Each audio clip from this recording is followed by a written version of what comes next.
If I were starting my healing journey today, there's one thing that I'd do first, and it's not a diet, a supplement, or a treatment.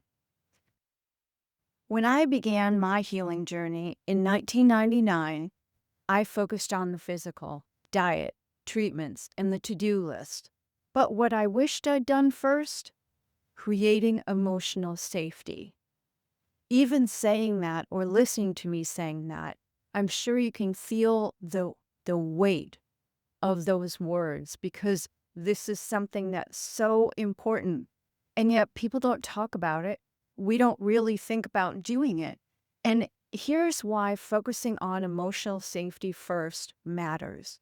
It shapes every decision that you make from the beginning of your journey into creating the life you want beyond cancer. Literally, from day one until past the end of this experience.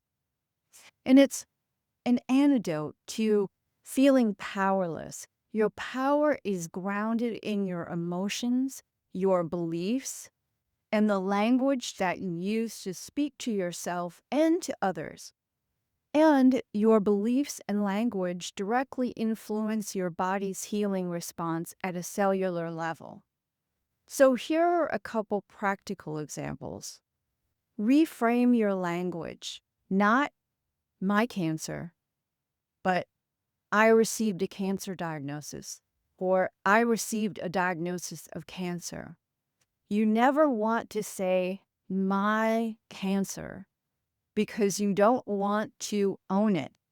You don't want to take it on as being a part of you, being a part of your identity, because it's not. It's something you are currently experiencing in your life.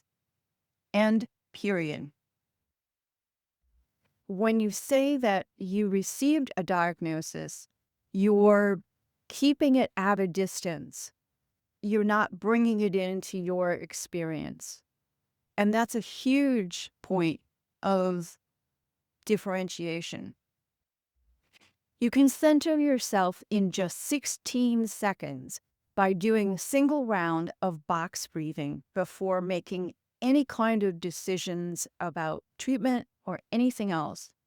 So let me show you what that looks like. You're going to breathe in for a count of 4, hold for 4, breathe out for 4, and then hold that emptiness for 4 before you take another breath. Now, it's up to you how many cycles of box breathing you do. Each one is 16 seconds. If you count 1, 2, 3, 4.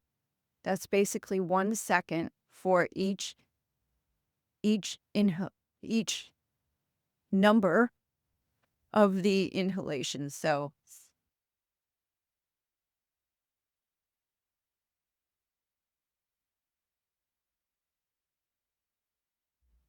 that should be about 16 seconds. I might be doing a little faster with the pressure of doing it for you, but I did 4 in, hold for 4, 4 out, and then hold that for 4. It's a reset for your vagus nerve, which tells your nervous system, oh, I'm safe. It's okay.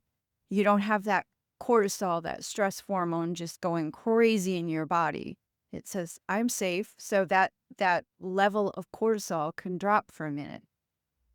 The more deep breaths you do or controlled breaths that you do, and the more often you do them during the day, the more you're telling your body, it's okay.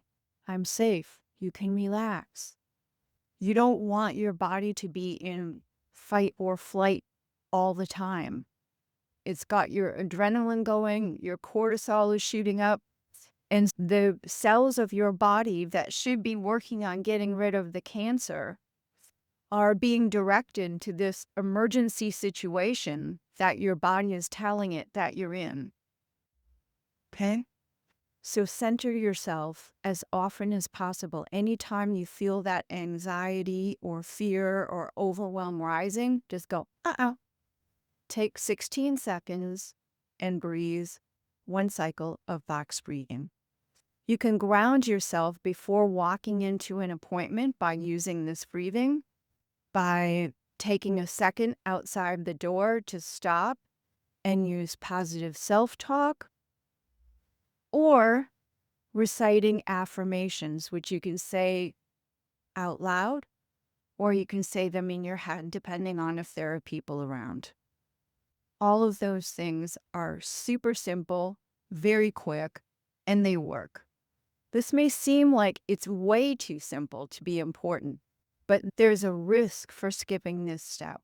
Without it, you're making decisions from fear, and fear clouds clarity.